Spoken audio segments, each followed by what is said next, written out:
нужно довести до населения, чтобы не сеять панику, официальную информацию о том, что сегодня все оперативные службы, наши службы безопасности работают.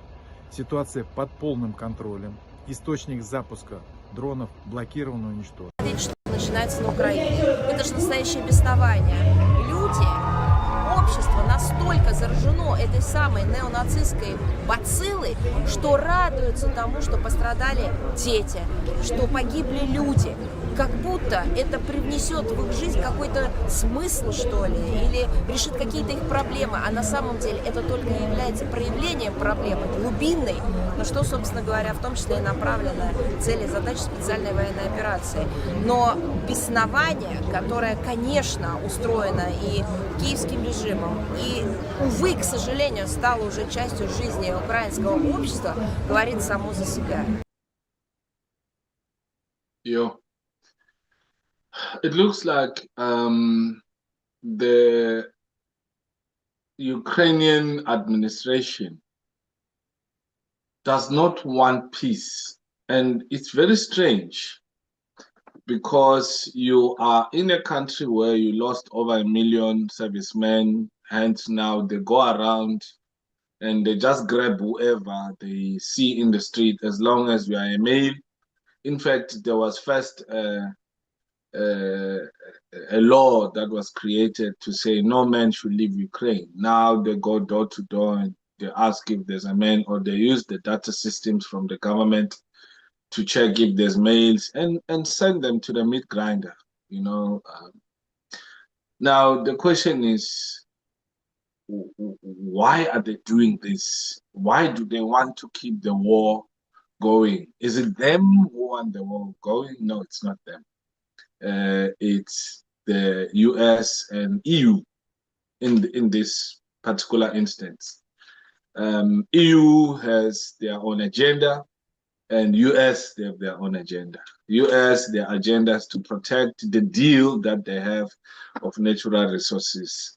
The EU has been instructed and been told that the agenda of breaking Russia apart has to continue regardless, and of which it's not really winnable.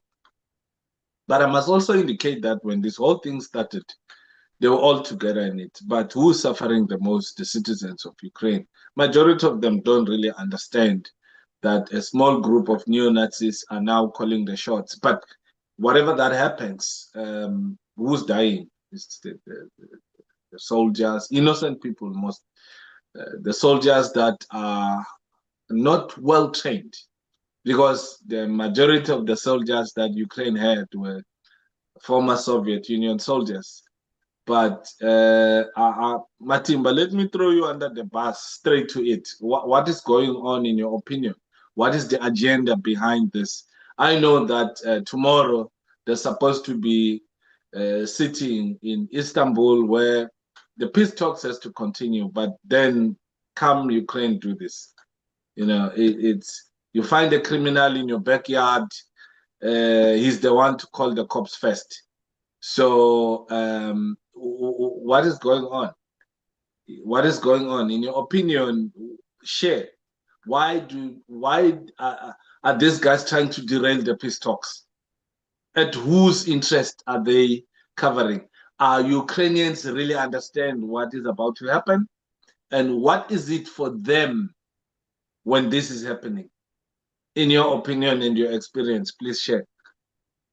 No, thanks, and evening to the viewers and the colleagues. Look, I think you have started on the first point that there's supposed to be peace talks in Istanbul, Turkey, set for the 2nd of June.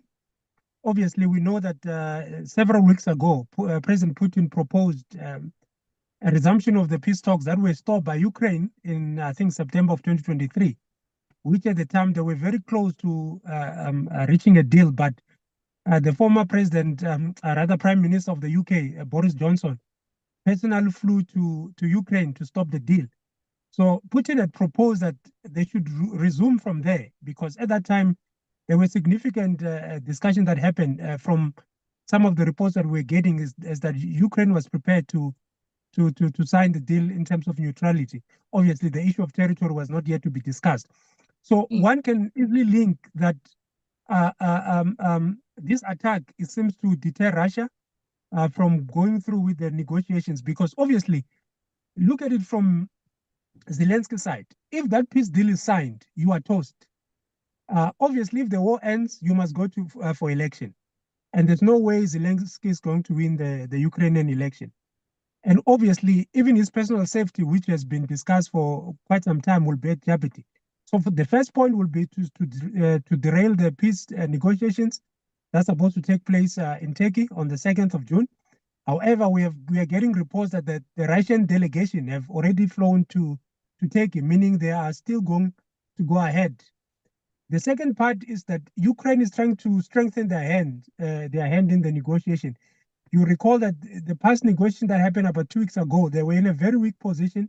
Russia was advancing on all fronts. Russia had kicked out Ukraine in Kursk, and obviously the bomb was still flying into the capital of Ukraine, Kiev. So this time around, they seek to strengthen their hand. That by the time they go into the negotiation table, they can say, we can continue to cause terror, we can continue bombing your air bases. Therefore, it's in your best interest to reach a ceasefire. So you recall that part of the negotiations, obviously the main one is to end the war. However, the Ukrainian side, supported by the European Union, in particular France and the UK, have been pushing for a 30-day ceasefire. And Putin have rejected that outrightly, because in the past, the ceasefire had been used to rearm Ukraine, because Ukraine is very short of air defense systems, which were demonstrated last week, Sunday, when Russia bombed Ukraine at will, the capital of Ukraine at will, which is considered one of the most defended places in Ukraine, and in for that matter, the entire Europe. So they are low on ammunition, both air defense, they are low on artillery. They are also low on drones, because they have expanded quite a lot of drones in the past week, trying to provoke Russia. So it would be in their best interest to have ceasefire. So this is a way for them to strengthen their hand in that negotiation, to obviously go for ceasefire.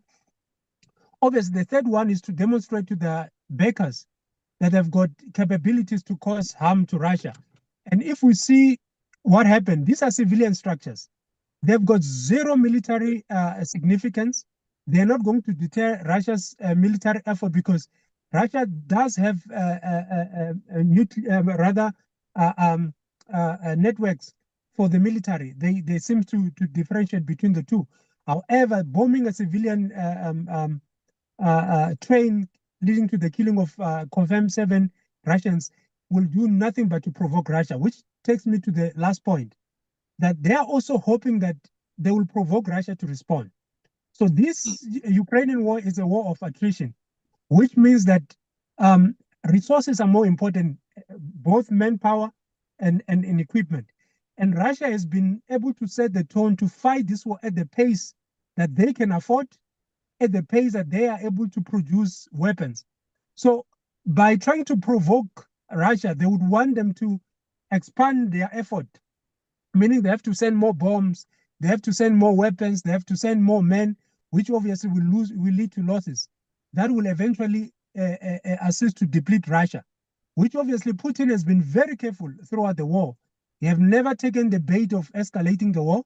And obviously there's some elements within Russia itself, the hardliners, which seems to be pressuring the military, and obviously Putin himself, to say, you need to show a strong response. But being a military strategist that Putin is, yes, Russia can send 1,000 bombs and bomb Ukraine, but it will leave them vulnerable to a further counterattack. So Putin has always been careful to pace his response. He called it a measured response, in that you might see that he might go for certain targets rather than an all-out war. Obviously, the easiest option that the generals are calling for is to drop a tactical nuclear weapon, which will end the war. But he's looking at it from a bigger point of view, because Russia has been able to garner support from the likes of India and Russia and China, because they are fighting a very clean war. There's very minimal civilian casualties. So by going so hard, he will do what Israel is doing, which I think we'll touch into in Gaza, where you go and flatten areas, which doesn't bode well for their future prosperity, especially on the economical side, where they still want their partners to partner with them. So that would be my thought at the moment. But it's interesting to see what will happen on the negotiation table starting from tomorrow. Yeah, I also saw that Mikhail Drapati, who is in charge of the Ukrainian ground forces, today decided to leave with immediate effect. He said he cannot be part of the war anymore, citing reasons that the Russians have hit one of their training grounds where some of soldiers that were still training died, and it looks like nobody from the management who wants to take accountability of what happened there. I also foresee problems with the generals. Remember, these are some of the generals in the Ukrainian faction, where when the Americans were sending weapons to them, they were selling it to the Russian generals for the sake of studying the technology of the West, whether it's German Leopards, whatever that the Russian soldiers find, they pick up, send it to Moscow to study, or some are sent to St. Petersburg to study the kind of technology and what has been sent to Ukraine. Hence, they are able to say some of the technology or military hardware that has been sent to Ukraine is it's outdated. But also, we indicated last week that how Ukraine is striking the targets inside Russia, it's still using the help of Starlink technology. That's how they are able to pick up the targets. Tiniko, in your understanding of this conflict and how it's moving, we were all hoping that it's going towards the end where they will reach some sort of consensus. But time to time, whenever you're thinking of something else, and then the master will come and say, do this, do that. But at the end of the day, the ordinary people of that country, the ordinary people in that land are the ones that are suffering. So where do you think this is going? Because the Russian delegation, I think they are already in Istanbul. We're not sure on the side of the Ukrainians. So when you saw the story, when you saw the headlines of what happened, what came through your mind? Yeah, if Ukraine agreed to sit together with Russia and they go through the negotiation panel, it says a lot to us that maybe Ukraine didn't do this directly, but another hand of which could be the only one country that is distracting the whole world, and that is the United States. Why am I pinpointing on the United States? It's because the United States doesn't want Russia to speak to Ukraine directly. We need to remember this war is not between Russia and Ukraine, but between NATO and Russia. So for Russia to sit down with Ukraine and they negotiate, it's going to sideline the United States. Why so? Because we need to look at this in a global perspective and looking at the matter in hand. We know that China is a current threat, and China is a relative or a partner in crime, if I were to say so, with Russia. So if Russia needs to sit down with Ukraine, it won't give United States of America an opportunity to distract the relationship between China and Russia. So to me, the hand that made the story of the headline that we had since the early morning of the bombing of the airline, the train route, to me, it's not really the story that was done directly by Ukraine, but with the United States of America playing a crucial role there. I hear Butmatimba elaborating on the issue of them sitting together and moving forward and negotiate so that the war comes to an end. But if they were to use an eye, a different eye and look at America as a distractor in this matter, maybe the negotiation will move forward. But I doubt, with the arrogance coming from the president of Ukraine, because really he still wants to be in power and he doesn't meet the requirements anymore. So Tiniko, what do you think is America's game plan in this? What is the game plan?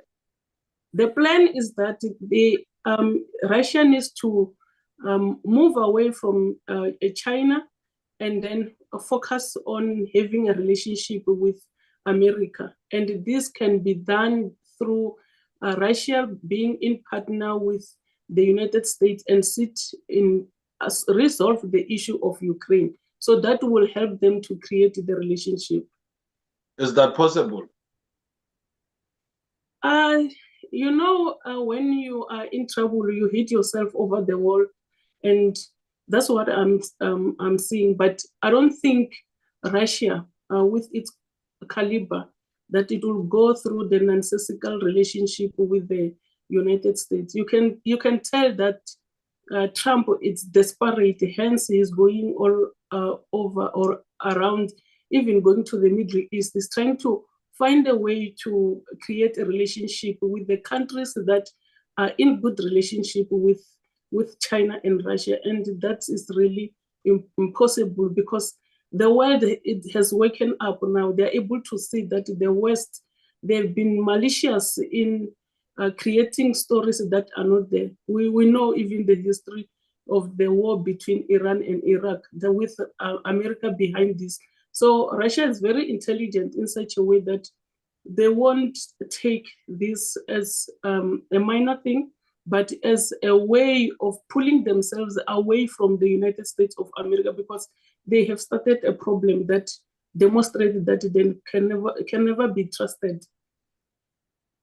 Okay. Nkwanaz.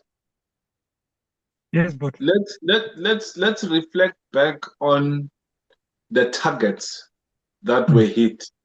And you indicated that it was more on civilians. I want to again to touch on the sensitivity of Starlink, the sensitivity of information sharing, that since Ukraine has signed the deal with the natural resources, the promise was kept by the Americans, sharing the intelligence information, and Germany promising to give a green light in the long-range weapons. Are those long-range weapons going to also be using the same technology that was used today to strike, should they want to strike? That's one. Two, and the last question, what is it that is expected? Because remember, the Russians themselves, as time goes, as they lose lives, as all these unfortunate things start to happen, even Siberia, today, for the first time, there was a drone attack in Siberia, a place where they could not have access. It has happened. And the other bases were also bombed. Trust you me, how did the truck enter Russia to drive all the way where it was stationed, and the drones were unleashed from there? What is Russia supposed to respond in this unfortunate case? Because its own population are suffering. Its own people are starting to say, no, man, do we really have to carry on with this? Because this kind of behavior of striking civilian targets, it's done on purpose so that they can try and change the public perception, for the ordinary people to be against you as a government, to say this war is so unnecessary. So it's more of a false flag, smoke screen, distraction. This is what's happening. What is it that Russia should do? First, unpack the satellite sharing information, and should Germany give a green light and supply? At the moment, they've depleted anything. This long-range thing, they don't even have. They don't even have bullets that could last a week in Germany. If they were to go to war 1 week, it's too much. They won't make it. The leopards are finished. The economy is suffering. You know, at the same time, VW is talking to Russia, wanting to set up their plant in Russia. They don't want to be part of this. Mercedes-Benz is talking to India at the same time. So what is it that should be happening? Because the striking is to turn the public perception of the civilians and also share, talk on that, but go back on more on the technological part, where Starlink is also a role player in this. No, thanks, but let's try to unpack. Obviously, we know that there were actually two attacks that happened that are quite significant. The first one being the attacks of the bridges that happened last night in our time. Obviously, Moscow is using a different time slot, but we'll use our time for the ease of understanding. Obviously, those two attacks were concentrated on the two bridges, one in Kursk, which is a border region with Ukraine. In fact, has been under Ukraine since around about October last year. It was liberated around end of March to April, where by in the main, almost 99% was liberated. And obviously, Bryansk is also another border region of Ukraine.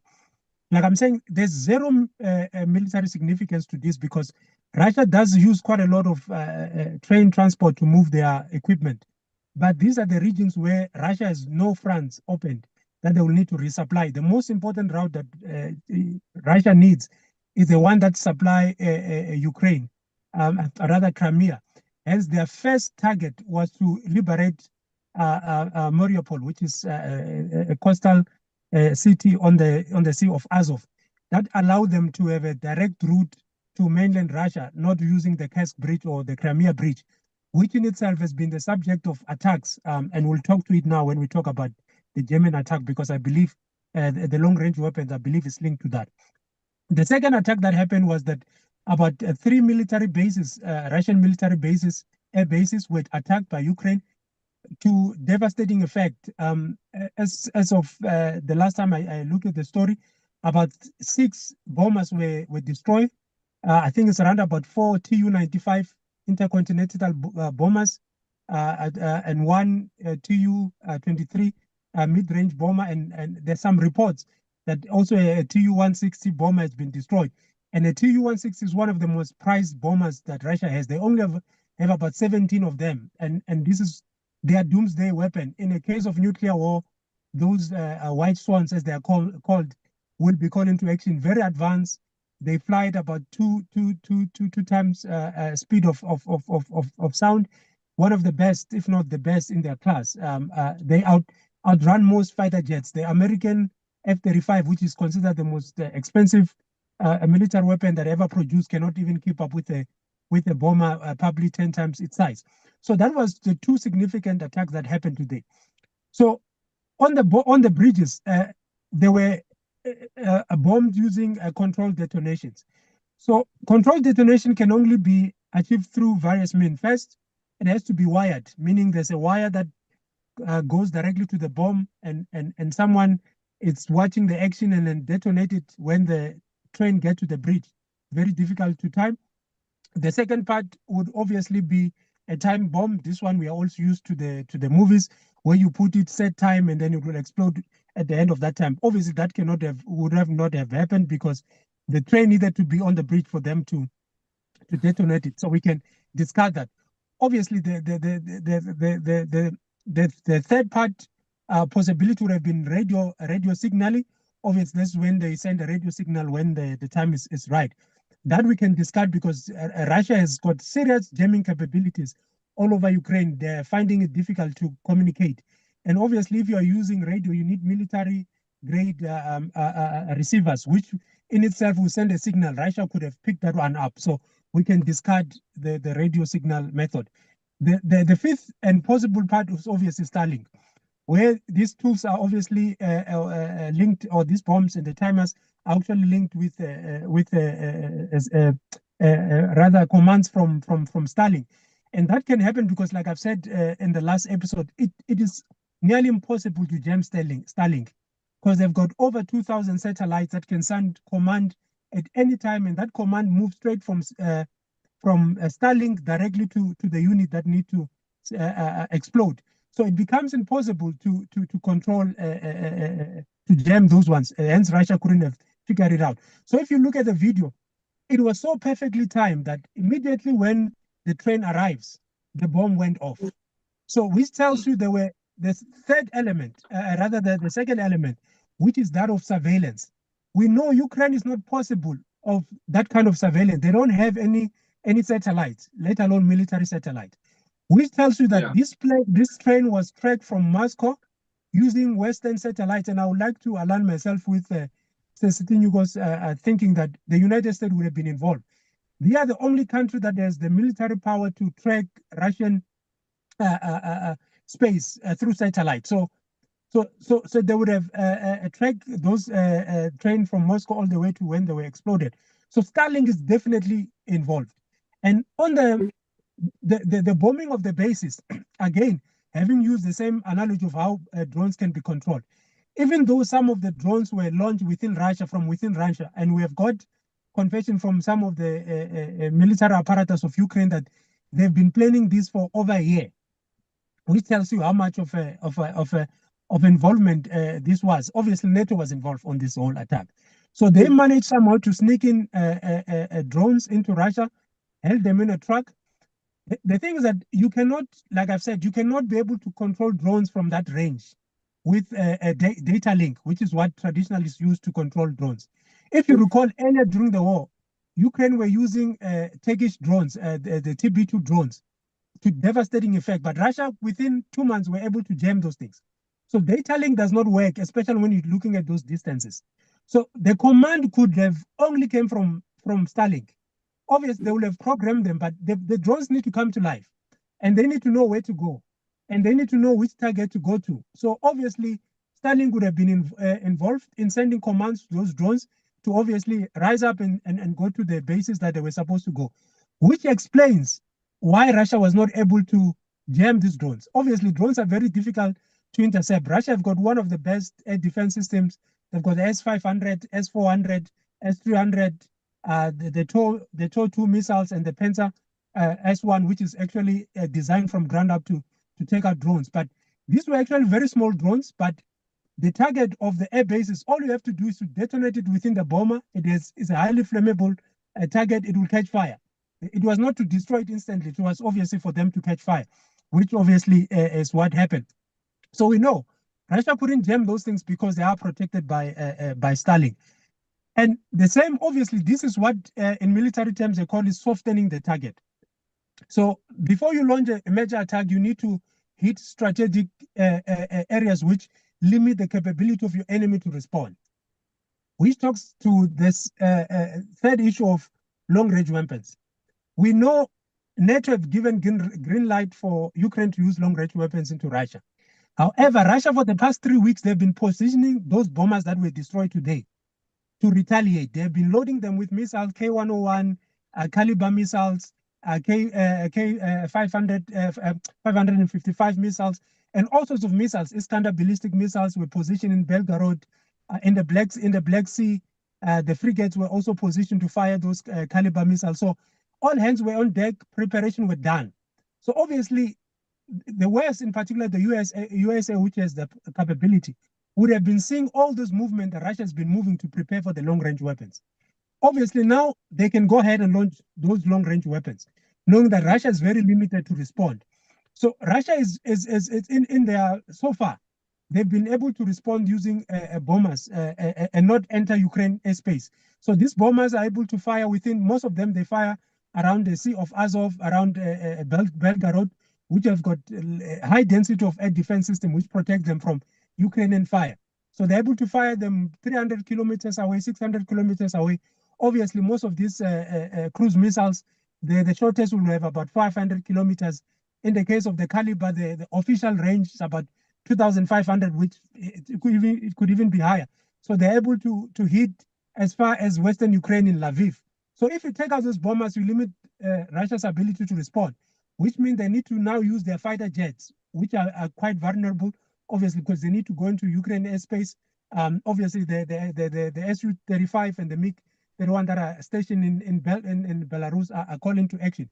Then the long-range weapon that Ukraine are given the green light off, will not change anything.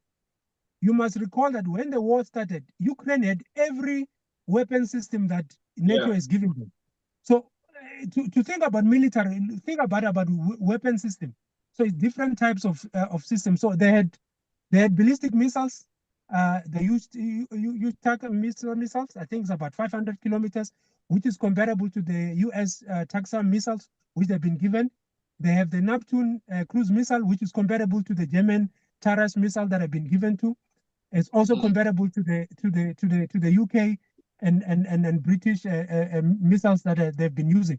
So they will have zero significance. And unlike drones, missiles are actually quite easy to intercept, especially ballistic missiles, because they fly a very predictable arc, so to say, the ballistic missile. So the S-400, which has been proven in the war between India and Pakistan, they were knocking out Pakistan ballistic missiles, should be able to deal with the American Tascam missiles quite easy. Cruise missiles are a little bit different because they fly close to the ground. However, the TOR missiles, which has been used in Syria from 2015, has been upgraded specifically to deal with these things, these cruise missiles. So I don't see any significance. Obviously, there will be some hits. The only troubling factor is what you are mentioning, Bujo, that for the first time, they were able to hit regions within Siberia, which is where the Russian nuclear strategic missiles are located. It's actually a very dangerous thing that has happened, because obviously, once you attack those sites, you are declaring war, nuclear war at that. So it's quite interesting. In my view, I don't think Russia is going to fall into the bait of trying to flatten Ukraine. They've got a capability. However, at this moment, especially too close to the negotiations, obviously Ukraine has already issued their demands that they want 30-day ceasefire. They want Russia to hand over the four regions, Donetsk, Zaporozhye, Luhansk, and Kherson, which will not happen. They want Russia to rebuild Ukraine, which will not happen. So I foresee a situation where Russia is still gonna let that delegation go, which is not represented by high diplomats. It's just middle-level Russian politicians and officials that are going there, take those demands, come back to Putin and discard that. However, there will be some targeted attacks, but not significant. Obviously, now Putin is under pressure, obviously, because, like you are saying, the Russian civilians are quite fed up with this whole thing. They obviously want this war to end quickly. However, I'm saying Putin is balancing the economy and the military front, because you don't want to be seen by your BRICS fellow countries as an aggressor. And the only way to do the kind of flattening is that you need to go after civilian infrastructure, meaning you have to go.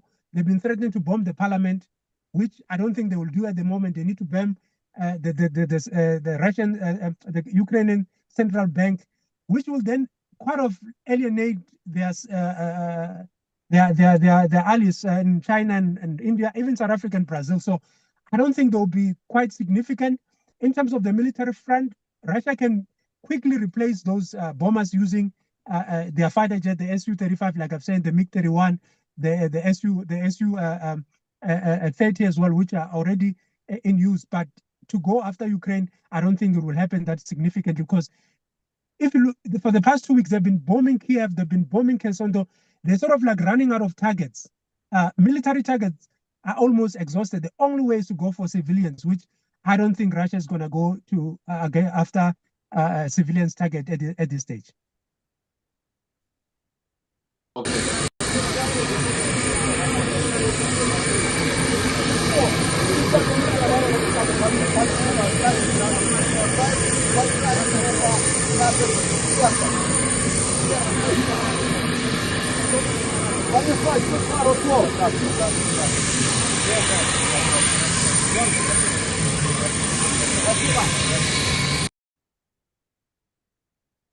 Yes, Medinsky and his team arriving this afternoon in Turkey under the circumstances.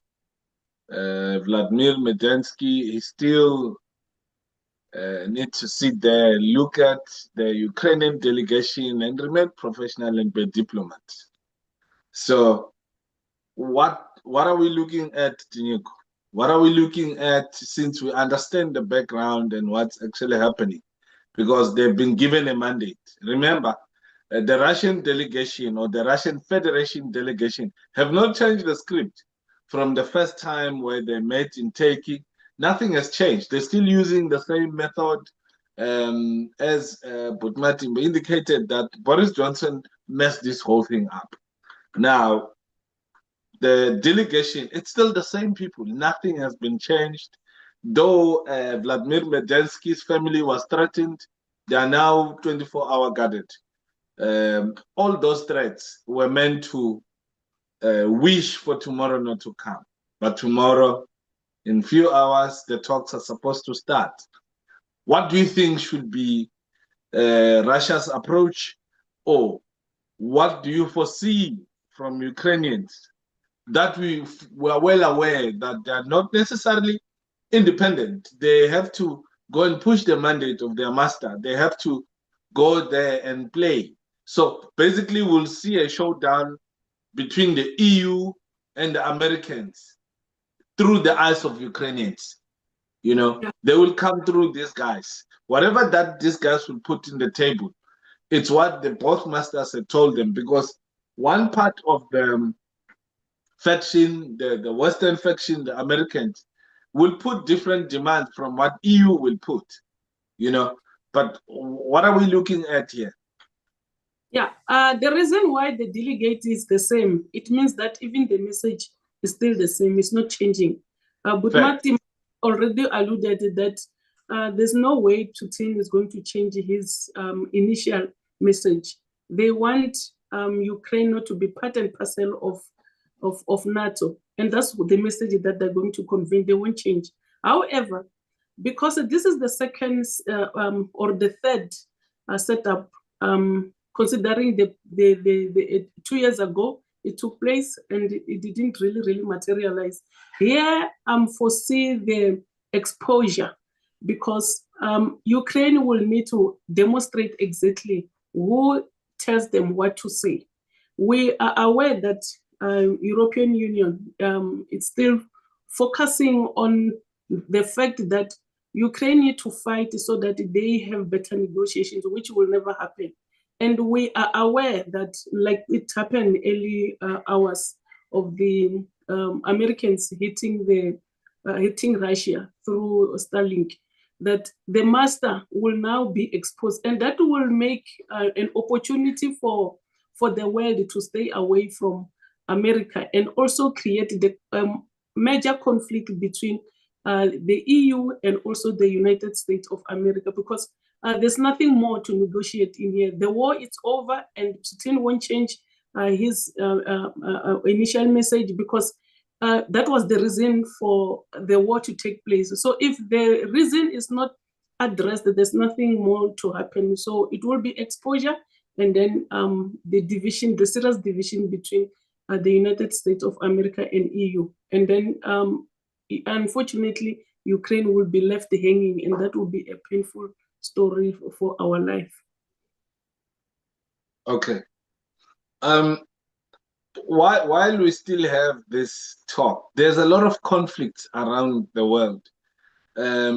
Strange enough, things are happening in Middle East. This talk is going to Middle East.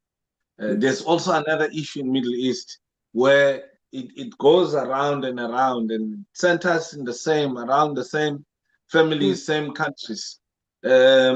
Let's see the spokesman of the Houthis, what he said about their strike to Israel. في القوات المسلحة اليمنية عملية عسكرية نوعية استهدفت مطار اللد في منطقة يافا المحتلة، وذلك بصاروخ باليستي فرط صوتي، وقد حققت العملية هدفها بنجاح بفضل الله، وتسببت في هروب الملايين من قطعان الصهاينة الغاصبين إلى الملاجئ وتوقف حركة المطار. Now, I'm looking at the Houthis. A small group like this, they're shaking the whole world. 2014, let's date back to petrodollar deal. When George Bush Sr. was still the runner for the Rockefeller family, he was part of the delegation with the likes of Kissinger, Brzezinski, and all those guys. They were sent to go to the kingdom and said, no, we will protect you, but you need to sell your goods with dollars. And King Faisal at the time, he was put under pressure to agree because they created the boogeyman with the Sunni Shia conflict that he was always aware of, and of which the Americans who understood, or let's say the Westerners, the warmongers, the neoconservatives, understood very well the sensitivity between the Muslim family, where you have the Republic of the Islamic Republic of Iran, you have the Sunnis. So they put fear in him to say, we'll protect you. They created the enemy for him, because if you look at Saddam Hussein, even the man Qasim before Saddam Hussein, he was for the Iraqi people, and then they trained Saddam Hussein from primary to high school to university to take down Qasim, who was for. He was almost at the same level as the first president of Egypt, King Faisal and Qasim. They were all at the same level to say all the natural resources of our areas should benefit our people. Whereas opposed to you in South Africa, two families who sit in Stellenbosch, they take all the minerals and want to create their own airport within the airport. Malusi Giga was fired because he was refusing to give them a license to create airport within the airport. I'm touching on this because I want to indicate that years back I was in Qatar, and I was told that the people there, they don't pay tax, and if you are born there, you are entitled for a certain amount of money. I'm like, oh?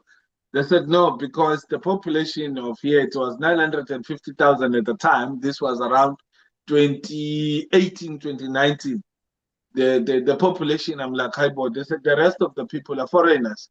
So if you are born here, they even extended to create more, they stretch more sand to give themselves more room to accommodate future generations to come, because they have enough. It's like there's 10 people, but there's 400 billion rent for 4 people. So there's enough money that is there. And I saw that people are driving 2 cars, either a Ferrari and a Prado. So you go to the sand, and then you drive the smaller car, and it's all imported cars, and there's abundance of opportunities. But now the issues that happened in Saudi, the Saudis all of a sudden they had fear. The Americans instilled fear. They started selling things according to how Americans wanted. Now they stockpile all these weapons. And the Americans came. The director of CIA had, was it Mike Flinch? Was it Michael Flinch, Matim? Who was the director of CIA at the time? He went to Saudi, he said, hey, we have picked up a threat that will come from the Islamic Republic of Iran. They will bomb the hell out of you. They will use Yemen. How? So where are the targets? They said, yeah, well, you bomb Yemen, and then because they're the ones, they use that route. Meanwhile, they were preparing that. They were using Saudi to want to clear that space for Israel to take over as time goes.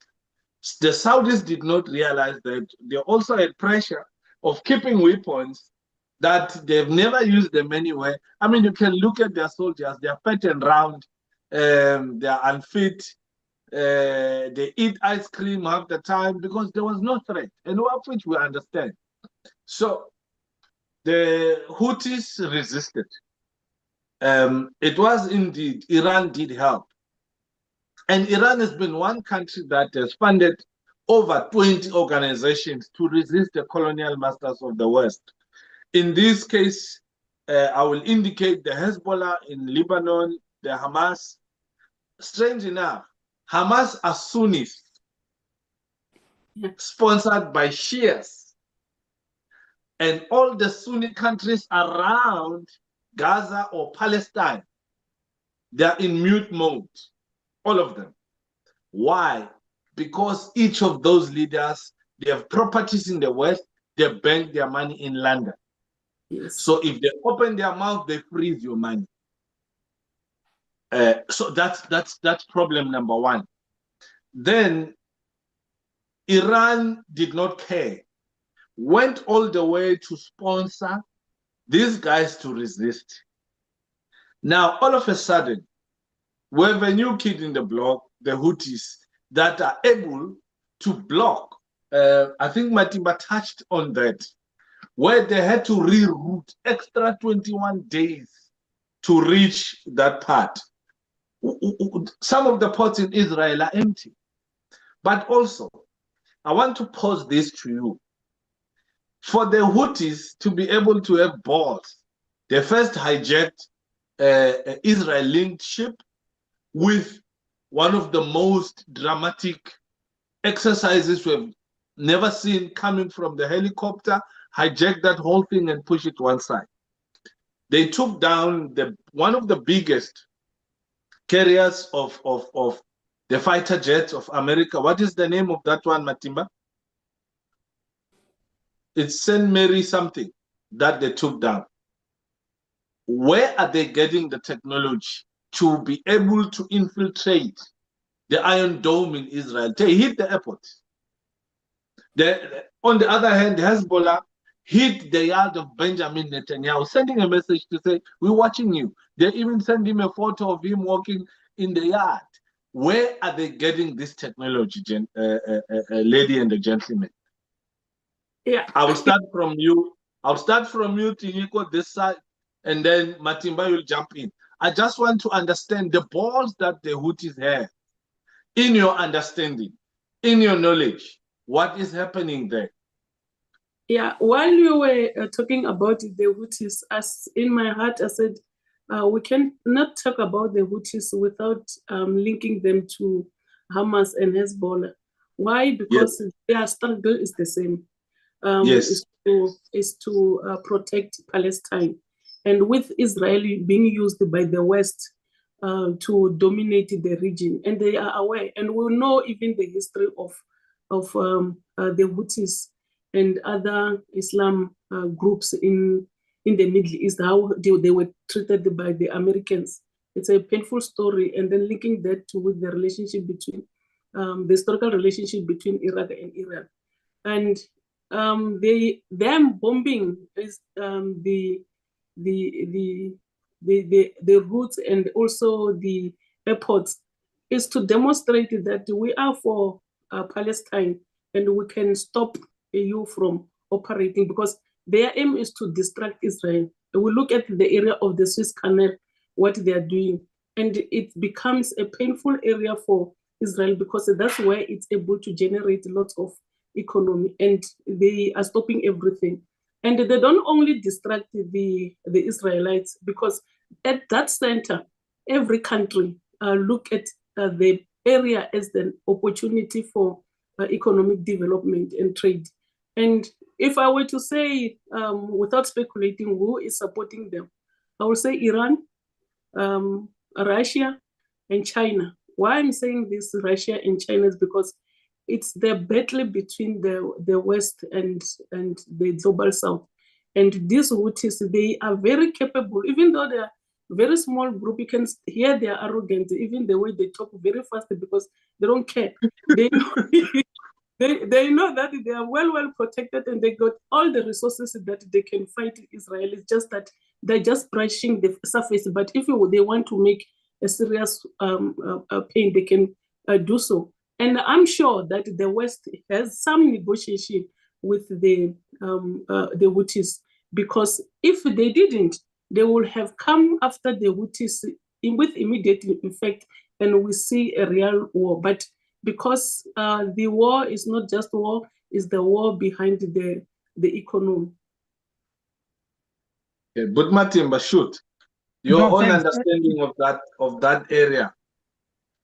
No, definitely. I think you gave a good history, but to fast forward a bit, you have to pick it up from the so-called Arab Spring of 2011. Oh yes, That was yes, a regime change campaign to reconfigure the Middle East, obviously yes. to try to isolate Iran. So obviously this is the legacy of that project by the United States. We obviously know that there was a linked memo of the countries that were targeted by the United States, taken out of Iraq. Afghanistan, Iraq was gone. Syria, Sudan is on fire. Yemen is Libya. on fire. Libya, it's gone. The only country that is still standing from that list is Iran. So obviously, from 2011, there was a civil war or manufactured civil war in Yemen. Obviously, that's where the division began. Obviously, the unfortunate part of the Middle East wars are always this Shia versus Sunni context, but the issues are far more deep-rooted than that. That's where Iran, in earnest, got involved with Yemen to begin to prepare them. Obviously, the context shifted to say the intervention, a Saudi-led intervention. It was Saudi Arabia, it was Egypt, it was Qatar, it was Bahrain. They've launched a devastating air campaign in Yemen from 2015. By 2019, there was a report by the UN which stated that that was the worst human-made humanitarian crisis in the 21st century. That's how bad things were. But unfortunately, they couldn't break the back of Yemen. Yemen, you understand, they've been continuously occupied for 4,000 years, one of the oldest countries in the world, period. So you are dealing with ancient people that are very resilient. And obviously, you cannot talk about Yemen without talking about Qasem Soleimani, the man, the myth, the legend. He was an Iranian general who set up networks of resistance movement. The network that he established from Iran, going via Syria to support Lebanon, and from Lebanon to Hamas. So he created a weapon system network that can move various weapon systems to strategical praise them. So when it comes to Yemen, it was easy for Iran because of the sea. They don't have to go via the land barrier because obviously Iran and Yemen are separated by Saudi Arabia in between. So they could use the Gulf of Eden to supply them with weapons. And that's what they've done. Yemen is armed to the teeth with ballistic missiles. And obviously what Iran has been doing is to ship short-range ballistic missiles into Yemen. They remain with long-range missiles because they figured it out that in case of a war, they need to hit American bases, they need to hit Israel. So they shipped quite a lot of ballistic missiles into Yemen, and they gave them the technology to obviously reverse engineer and create their own weapons, which is what Yemen has now, the capability. Lebanon still has that capability. For some reason, they didn't go all out. Lebanon, as we have seen in the 2006 war, they are capable of raining fire on Israel. But for some reason, Iran gave them the orders to stand down, because this is not the final showdown with Israel. They obviously, the day Israel tried to attack Iran, that's where you will see all those regional forces attacking Israel at once, and they will not be able to stand. But back to Yemen.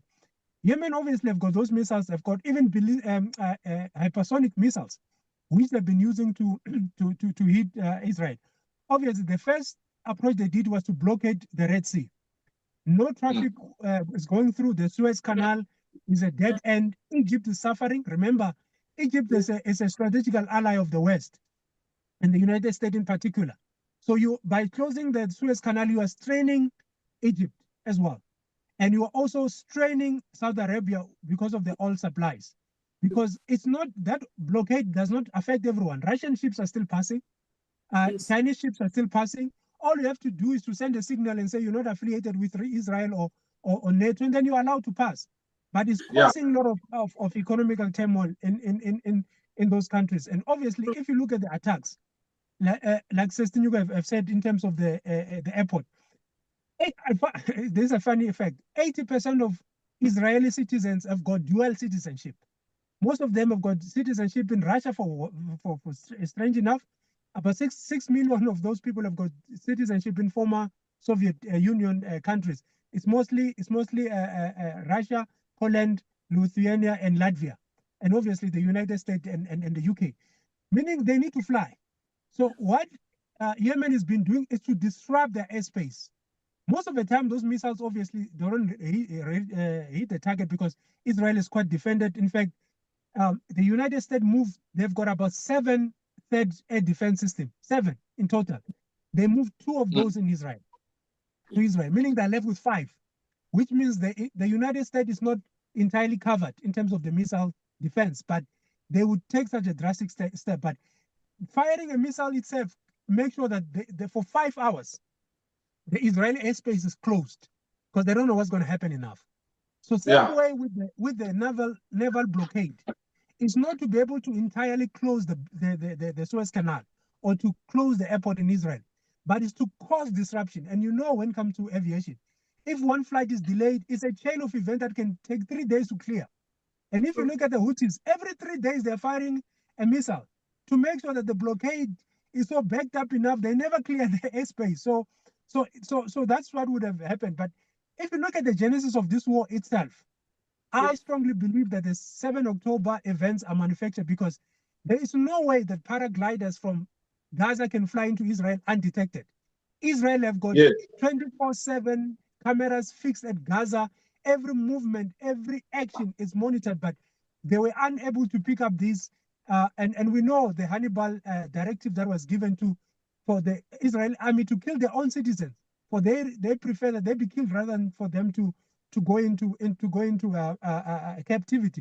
But I believe it was orchestrated to start this round of escalation because the aim was to say, let's finish Hamas, let's finish Hezbollah, and then let's finish off with Iran. However, it has not worked accordingly because the resistance was too much. Because remember, Israel had invaded southern Lebanon. They realized they couldn't go far, they withdraw. The United States and UK have been bombing Houthis for over 2 years. Donald Trump about 3 weeks ago came back and said the Houthis were begging for mercy. They said they would stop bombing. A day after, the Houthis were bombing Israel. And Trump was like, no, we never agreed that they would stop bombing Israel, but they would stop bombing America. So it's a war that they cannot win. Obviously, Iran is behind this. Like I'm saying, Qasem Soleimani, even though he's gone, was killed in December of 2019. He has created this network of weapon smuggling that the West is not able to stop.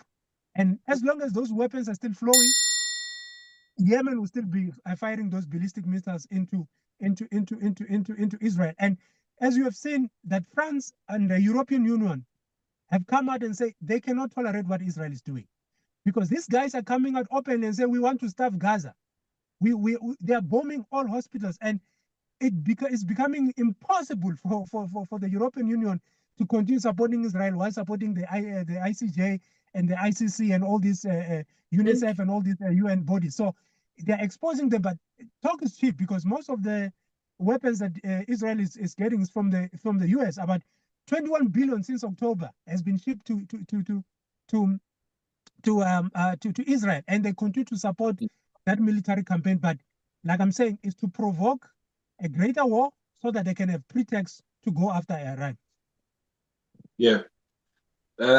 Ladies and gentlemen, the viewers and everyone else, I've not seen any comments. I think we need to leave it in the high note. Great show, guest, or our resident guest, great show. We touched on things that most people wouldn't want to dare touch. Some fear to be cancelled and many other things that could happen. And here we create that platform where we talk about things that people are afraid to speak on. We were supposed to cover the 600 days of siege in Palestine, but looking at the time, I think come Wednesday, that should be the subject that will come from there, you know. So I think it will be very critical for our viewers to also send comments, to send questions, so that whenever there's an opportunity open, we can answer some of these things. because we are not afraid to talk about this.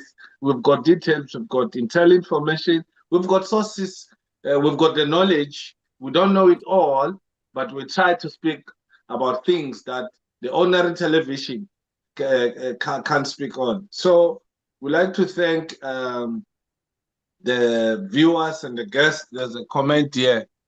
How Russia move away from China when United States of America real enemy is Russian Federation.